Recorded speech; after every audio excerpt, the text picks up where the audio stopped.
Bismillahirrahmanirrahim. Assalamualaikum warahmatullahi wabarakatuh. Halo teman-teman semua, perkenalkan saya Norma Rizky Silviana dengan NPM 2301101800066.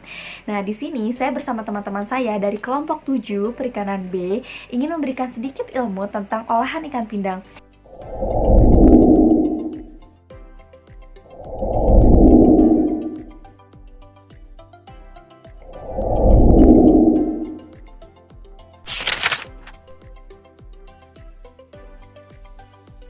Kalian tahu nggak sih apa tuh olahan ikan pindang? Karena kan ikan pindang itu tuh sangat digemari oleh masyarakat sekitar karena dia itu memiliki tingkat duri yang lembut, juga daging yang enak. Nah, selain itu gimana sih cara teknik-teknik olahan ikan pindang? Ikan apa aja sih yang digunain biasanya dalam pemindangan? Nah, sebelum itu kita simak video berikut ini. Nah, sebelum kita mulai ke video tekniknya ataupun cara pembuatannya, kita tahu dulu apa itu arti pemindangan.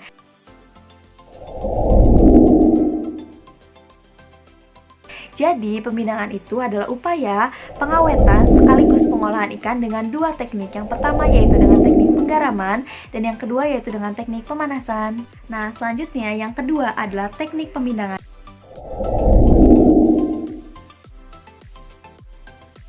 Jadi, teknik pemindangan itu dibagi menjadi tiga. Yang pertama yaitu pindang garam, yang kedua yaitu pindang kue, dan yang ketiga adalah pindang presto. Nah, kita akan bahas satu persatu. Yang pertama adalah pemindangan garam.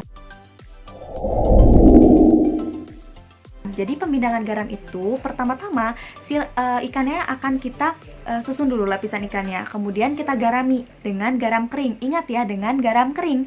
Nah, yang kedua disusunnya itu di dalam wadah. Wadahnya itu terbuat dari plat logam ataupun pendil atau pasa tanah ataupun yang lainnya seperti itu. Nah, kemudian kita rebus ikan tersebut. Nah, waktu lama perebusan itu 4-6 jam lamanya. Nah, selesai kita rebus, kan di dalam rebusan tadi pasti mengeluarkan air kan. Nah, kita buang airnya. Gimana caranya? Nah, jadi wadah yang tadi itu emang di modifikasinya itu ada tempat pengeluaran airnya. Jadi airnya kita tinggal buang aja lewat lubang kecil, ada lubang gitu. Jadi dikeluarkan airnya, kemudian kita tiriskan. Nah, setelah kita tiriskan, kemudian kita di lapisan tersebut itu pada lapisan atasnya kita tutup oleh kertas. Nah, si kertasnya itu kita dikasih garam merata seperti itu.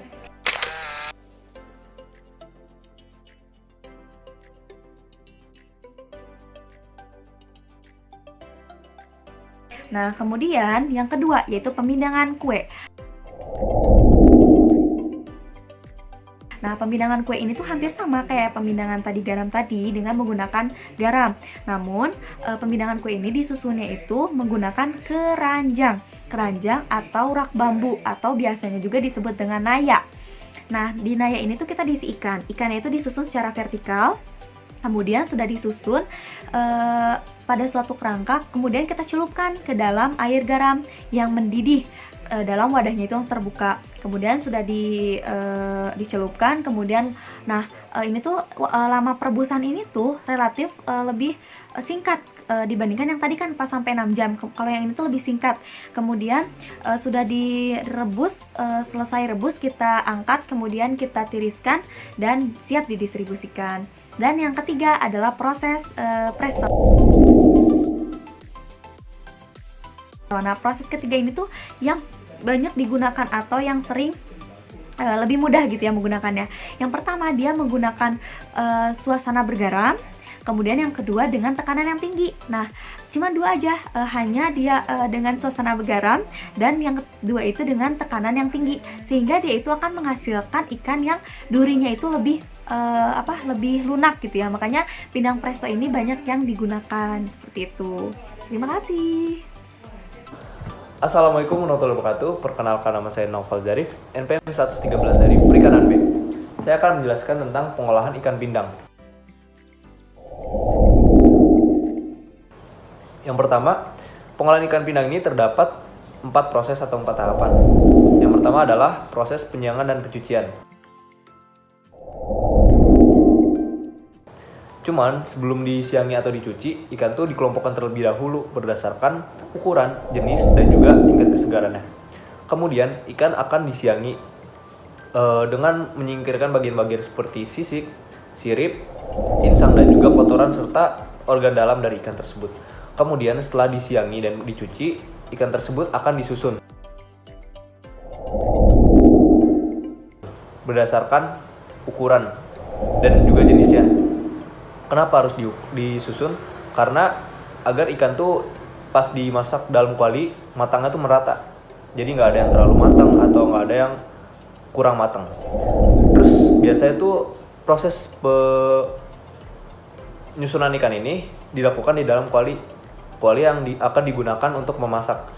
Nah, kuali ini biasanya digunakan dengan berbahan dasar tanah liat. Kenapa tanah liat? Karena tanah liat itu mampu mengurangi panas yang berlebih ketika memasak ikan dan juga panasnya akan merata. Itu kelebihan dari kuali. Dan kemudian setelah disusun, ikan akan dilakukan proses penggaraman. Proses penggaraman ini dilakukan agar ikan tuh terasa lebih gurih. Yang pertama itu. Kemudian ikan juga akan garam itu akan melakukan penetrasi terhadap daging ikan sehingga terjadi tekanan agar organisme itu tidak menyebabkan pembusukan yang berlebih. Jadi menekan agar organisme itu tidak berkembang biak agar ikan tidak mudah busuk. Banyaknya garam yang kita kasih di ikan yang dipindang ini bergantung sama ukuran atau berat dari ikan tersebut. Semakin berat biasanya garamnya juga makin banyak, dan garam yang digunakan juga bergantung berdasarkan jenis, terus lemak dan suhu, serta banyaknya garam. Kemudian setelah dilakukan penggaraman, kita itu akan melakukan perebusan ikan. Perebusan ikan ini dilakukan biasanya selama 2-12 jam. Cuman biasanya masyarakat lokal tuh tidak bergantung pada teori, jadi nggak pasti 2-12 jam. Dan waktu perebusan ikan juga bergantung pada ukuran ikan. Kenapa? Karena ikan yang semakin besar atau semakin berat ikan, maka perebusan juga makin lama gitu. Terus bagaimana sih cara kita mengetahui bahwa ikan tersebut sudah matang atau belum? Yang pertama, kita bisa tahu dari bagian dagingnya itu apakah sudah terdapat retakan-retakan atau belum. Dan di bagian kepala atau ekornya juga biasanya terdapat retakan-retakan jika ikan tersebut sudah matang. Kemudian biasanya tuh masyarakat lokal mengetahuinya tidak juga dengan cara hanya melihat aja gitu. Jadi mereka biasanya juga langsung dipijit langsung atau ditekan langsung apakah ikan ini sudah matang atau belum.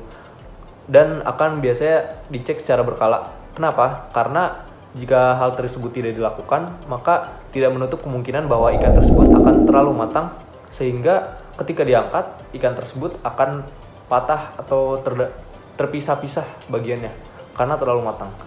Berikut sekian dari saya. Assalamualaikum warahmatullahi wabarakatuh.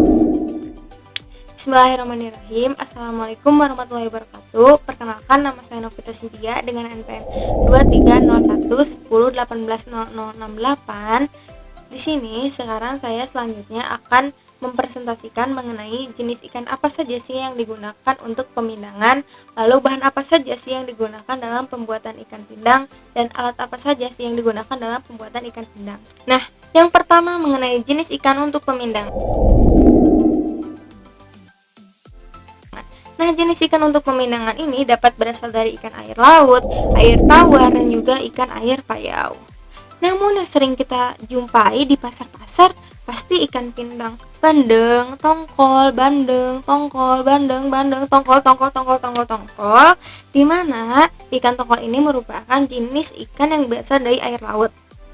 Jenis ikan yang berasal dari air laut ini merupakan jenis ikan yang proses pembusukannya itu lebih cepat dibandingkan dengan ikan air tawar, sehingga untuk memperpanjang masa simpan ikan air laut itu dapat salah satunya diolah menjadi olahan ikan pindang. Jenis ikan air laut yang biasanya dijadikan pindang adalah jenis ikan air laut yang bersifat pelagis, di mana ikan pelagis ini merupakan jenis ikan yang hidupnya itu di permukaan air. Lalu memiliki bentuk tubuh yang cenderung memanjang, lalu lonjong dan juga ramping. Lalu selain itu, ikan ini juga merupakan jenis ikan air laut yang bersifat berenang cepat.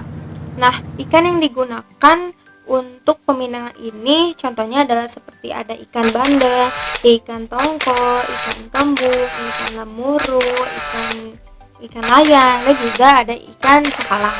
Yang kedua, mengenai bahan yang digunakan dalam pembuatan ikan pindang.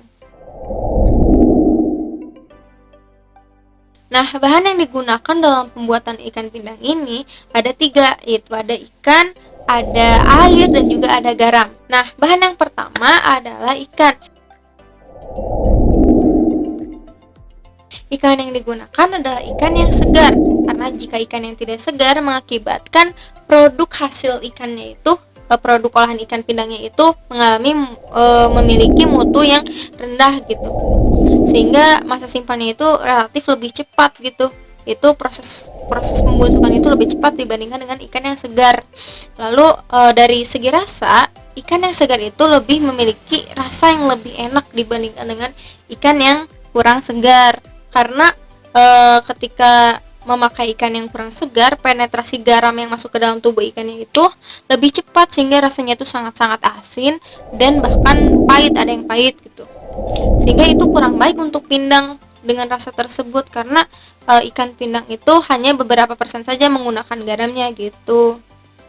Lalu untuk mengetahui jenis ikan yang segar, kita bisa melihat dari penampakannya atau kenampakannya, seperti dari mata yang jernih, putih, dan cembung, lalu dari insangnya berwarna merah jernih, lalu dari perutnya yang masih utuh, lalu dari sisiknya yang masih utuh juga, dan juga dari aromanya itu masih khas aroma ikan segar gitu. Jadi kelihatannya jernih gitu, kelihatannya jernih, bagus. Nah, bahan yang kedua itu ada air.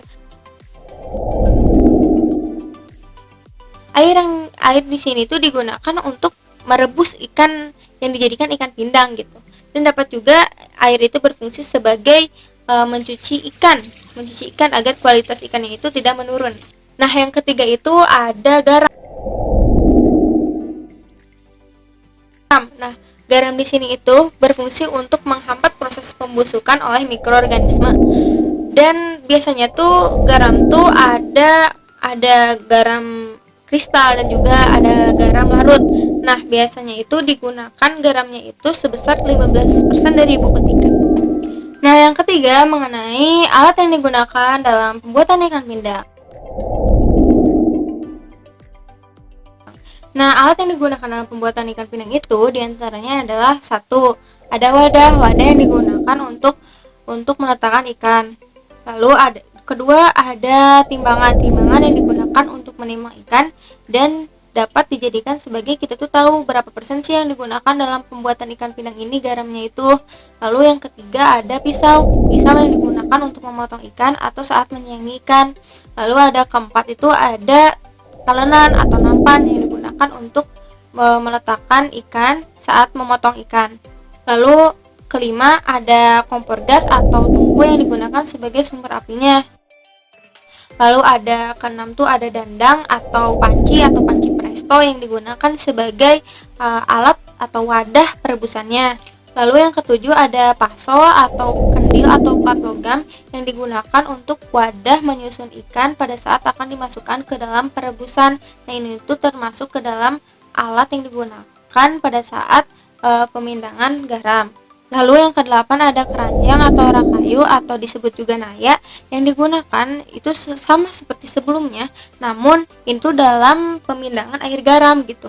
Sama, yaitu fungsinya itu untuk wadah menyusun ikan sebelum dimasukkan ke dalam perebusan. Nah, selanjutnya yang ke-9 itu ada daun pisang, daun bambu ataupun kertas. Nah, disarankan tidak menggunakan kertas koran karena kertas koran itu mengandung zat kimia yang dapat berbahaya untuk tubuh jika termakan. Nah, fungsinya itu adalah untuk agar tidak menyatukan antar ikan gitu, sehingga tidak rapat ikan satu dan ikan lain yang akan mengakibatkan kerusakan pada ikan tersebut. Nah, biasanya daun pisang itu diletakkan di dasar panci presto atau ya saling disilang-silang, ada ada daun pisang, ada ikan, ada daun pisang, ada ikan, sehingga tidak saling menyatu kulit ikan tersebut, sehingga tidak merusak ikannya.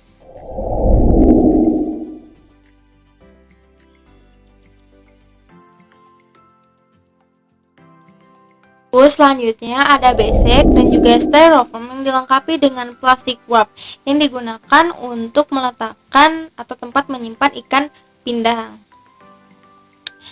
Alhamdulillah, mungkin cukup sekian yang dapat saya sampaikan mengenai jenis ikan untuk pemindangan dan bahan dan alat yang digunakan dalam pemindangan. Mohon maaf bila ada salah. Wassalamualaikum warahmatullahi wabarakatuh.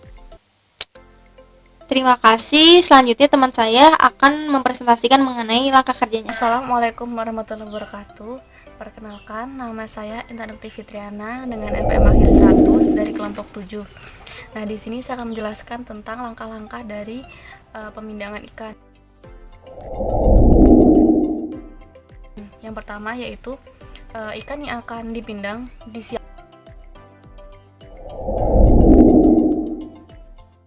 terlebih dahulu. Untuk ukuran yang besar bisa dipotong sesuai keinginan.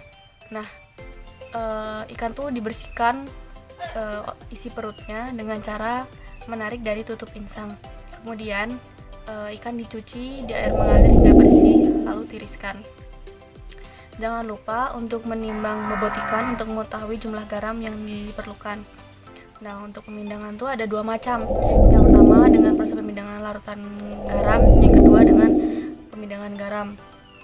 Untuk langkah-langkahnya itu kurang lebih sama, yang perbedaannya tuh terletak dari garam yang digunakan. Kalau yang pemindangan garam dengan menggunakan kristal garam, kalau yang pemindangan larutan garam dengan menggunakan larutan garam. Di sini saya akan menjelaskan langkah-langkah dari proses pemindangan garam. Yang pertama yaitu ikan yang sudah dibersihkan kemudian dibalurkan garam di seluruh tubuh ikan hingga merata. Ukuran garam yang digunakan yaitu kristal garam berukuran sekitar 5% hingga 25%. Kemudian tambahkan air hingga merendam seluruh tubuh ikan. Kemudian ikan direbus selama 30 menit sampai 1 jam tergantung dari ukuran ikan. Jangan lupa untuk melakukan pengecekan secara berkala. Kemudian setelah proses perebusan selesai, kemudian ikan ditiriskan dan didinginkan. Untuk yang pemindangan larutan garam kurang lebih angkanya sama, tapi perbedaannya seperti tadi. Kalau misalnya yang pindang garam dengan menggunakan kristal garam lalu ditambahkan air, kalau misalnya yang larutan garam dengan menggunakan larutan garam. Sekian penjelasan mengenai langkah-langkah pemindangan garam dari saya. Sekian, wassalamualaikum warahmatullahi wabarakatuh. Untuk selanjutnya, saya Ganisa Agustina Paramarta dengan NPM 230 110 180 109 akan menjelaskan lebih lanjut mengenai olahan pindang. Untuk sistem pemasarannya sendiri dibagi menjadi 2 cara, yaitu dengan cara online dan offline. Dengan cara online yaitu melalui e-commerce atau sosial media, dan secara offline yaitu pembeli dapat membeli langsung atau kami supply ke beberapa toko.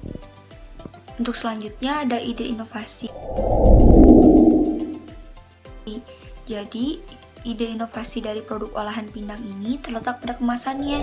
Kemasannya ini dibuat secara semenarik mungkin, juga sisi higienitasnya diperhatikan, sehingga mampu meningkatkan nilai jual produk olahan pindang serta menjaga kualitas dan kebersihan produk tersebut.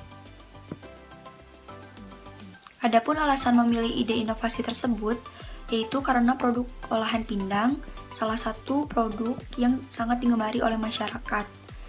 Tetapi untuk kemasannya sendiri kurang menarik perhatian serta minat masyarakat, sehingga dengan adanya ide inovasi tersebut diharapkan mampu meningkatkan nilai jual dari produk tersebut. Sekian dari kelompok 7 mengenai produk olahan pindang. Mohon maaf apabila ada kesalahan. Wassalamualaikum warahmatullahi wabarakatuh.